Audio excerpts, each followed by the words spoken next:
Sessions case number 5347/84, dated June 5th, 1984. Name of the accused, Surya.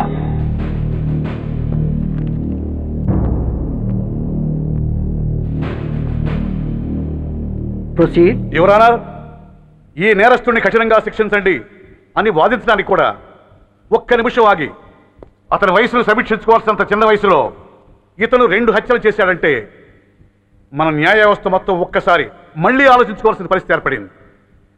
ఇతనికి జరిగింది అన్యాయమే, కానీ హత్యకు హత్య, హింసకు ప్రతిహింస సమాధానం కాకూడదు. ఇతను చేసిన తప్పుకు తప్పకుండా శిక్ష విధించాల్సిందే.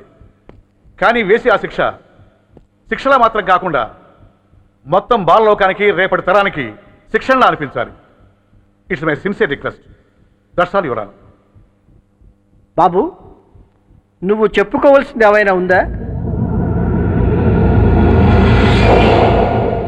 ఆ హత్యకు సంబంధించిన అన్ని వివరాలు మాకు తెలిసిన ఎక్స్ మినిస్టర్ ఈ ఊళ్ళో పవర్ఫుల్ పర్సన్ అయిన చౌడప్పకి అగెనిస్ట్గా సాక్ష్యం చెప్పడానికి ఎవరూ ముందుకు రాకపోయేసరికి కేసు క్లోజ్ చేయాల్సి వచ్చింది. మీలాంటి ధైర్యవంతులు ఊరికి ఒక్కరుంటే చాలు, మా డిపార్ట్మెంట్కి ఎంతో హెల్ప్ అవుతుంది. దేశం కోసం ప్రాణాలు ఇవ్వడానికి సిద్ధపడ్డ సైనికుడిని నేను. మేం కాపాడుతున్న దేశంలో ఇలాంటి కిరాతులు ఉండటానికి వీల్లేదు. ఇదిగోండి కంప్లైంట్, వెంటనే కేసు బుక్ చేయండి. మీరు ఎప్పుడు రమ్మంటే అప్పుడు నేను కోర్టుకు రావడానికి సిద్ధం. Thank you, I appreciate your spirit. Thank you. అవసరమైనప్పుడు కబురు పెడతాను, మీరు తప్పకుండా రావాలి. ష్యూర్.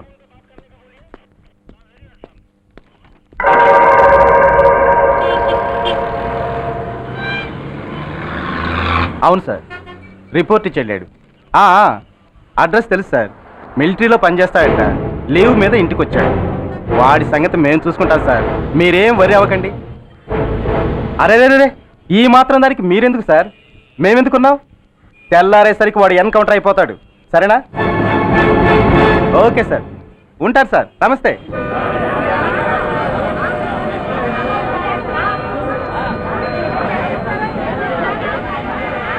నాన్న, మనం ఈ ఊరోజులు ఎందుకు వెళ్ళిపోతున్నాం?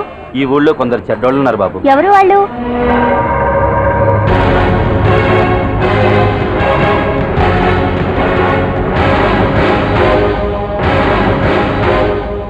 జై జవాన్.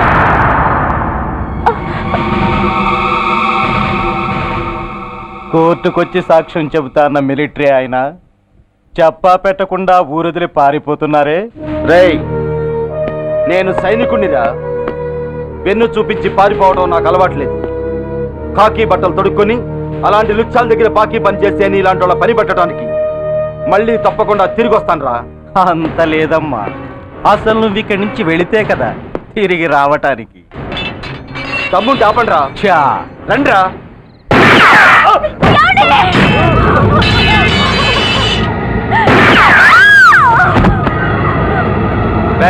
సార్, ఆ 2 శవాల్ని బస్సు వెనక టైర్ల కింద పడుకోబెట్టు.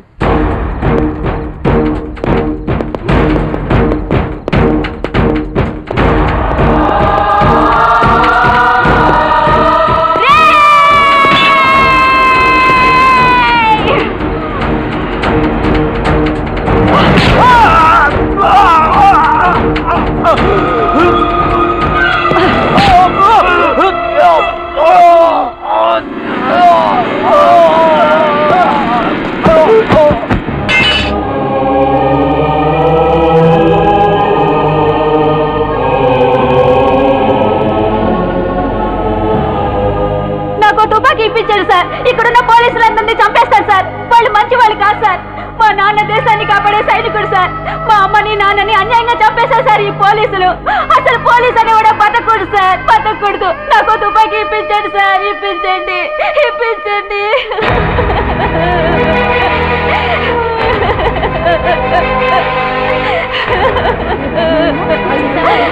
Order, order. The judgement is reserved. Court is adjourned. ఏ తలబట్టేసిందా? మీరా?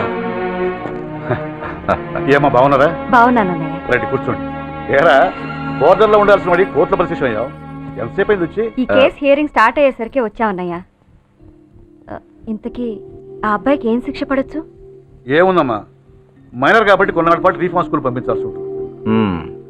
ఆ శిక్ష వేసేసి చేతులు దులిపేసుకుంటారు, అంతేగా? నేరం చేసిన వాడికి శిక్ష వేయటం చేతులు దులుపుకోవడం ఎలా అవుతుందిరా?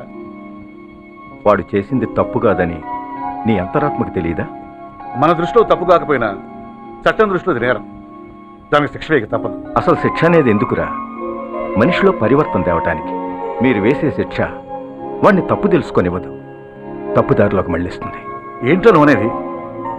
ఆ పసి మనసులో ఎంత ఆవేదన ఆవేశం ఉన్నాయో చూశావు కదా.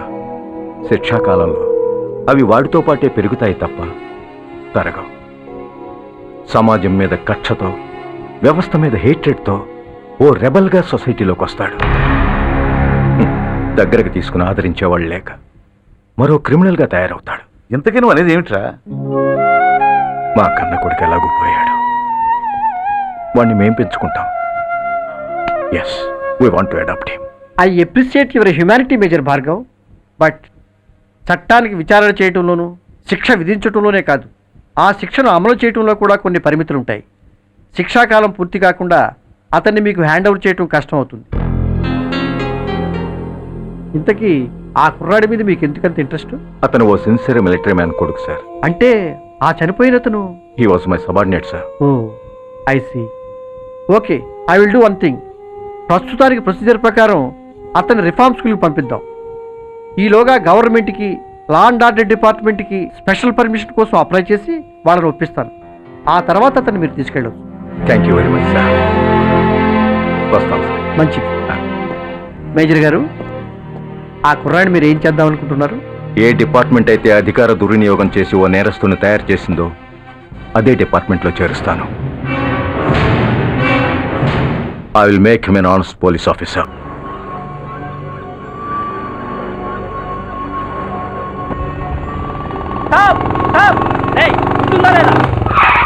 నిన్నేరా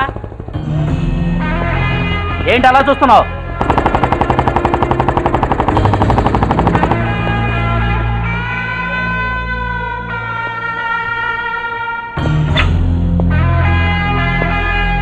ఏంట్రా, ఏంటి మీదకి వస్తున్నావు? ఏమన్నావురా? సిగ్నల్ పడకుండా ఎందుకు వెళ్ళావు? నన్ను నువ్వు ఏమన్నావు? బుద్ధి ఉందా లేదా అన్నాను. ఓహో,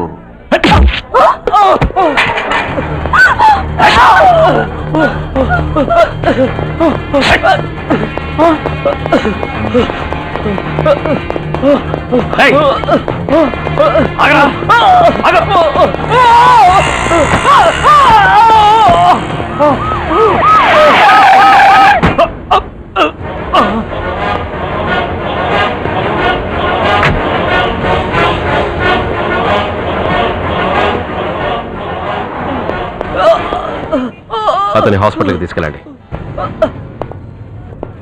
డ్రాప్ ది నైఫ్. కత్తి కింద పడై.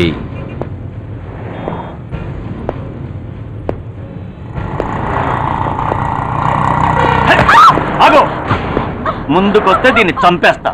చంపే. చంపితే ఏమవుతుంది? నిన్ను చంపడం నాకు ఇంకా తేలికవుతుంది. కమాన్, చంపే.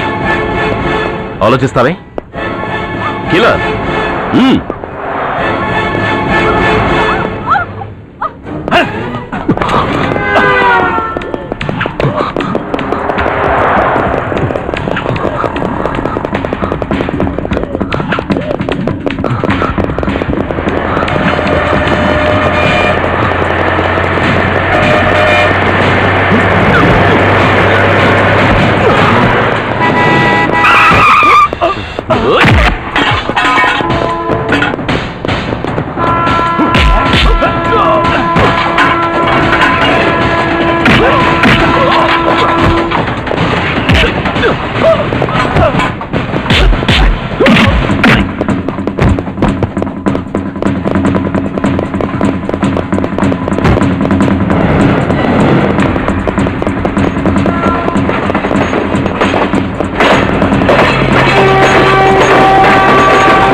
నమస్తే సార్. నమస్తే సార్.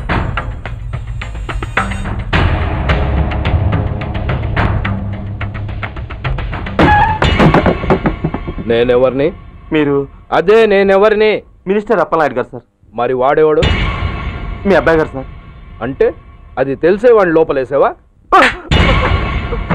ఎఫ్ఐఆర్ ఎక్కడ్రా?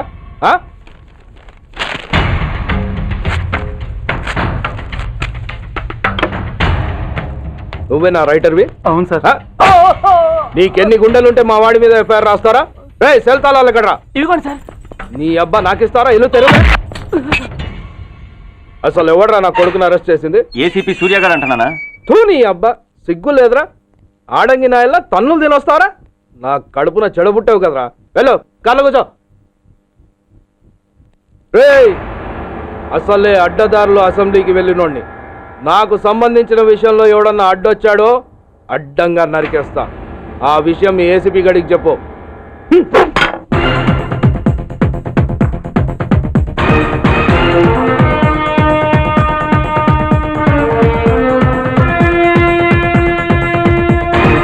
ఒక్కడు చాలు ఒక్కడు చాలు ఒక్కడు చాలు ఒక్కడు చాలు ఒక్కడు చాలు ఒక్కడు చాలు ఒక్కడు చాలు ఒక్కడు చాలు ఒక్కడు చాలు ఒక్కడు చాలు ఒక్కడు చాలు ఒక్కడు చాలు దేశమాత నుదుటి గీత మార్చేందుకు ఒక్కడు చాలు తిరుగులేని కొత్త రాత రాసేందుకు ఒక్కడు చాలు ఒక్కడు చాలు ఒక్కడు చాలు ఒక్కడు ఒక్కడు ఒక్కడు చాలు ఒక్కడు చాలు ఒక్కడు చాలు నూతనంగా ఉప్పొంగే ఈ చరితం పోతనన్న రాయలేని భాగవతం విశ్వమంతా విస్తుపోయి భరత జాతి వంక చూడ బలవంత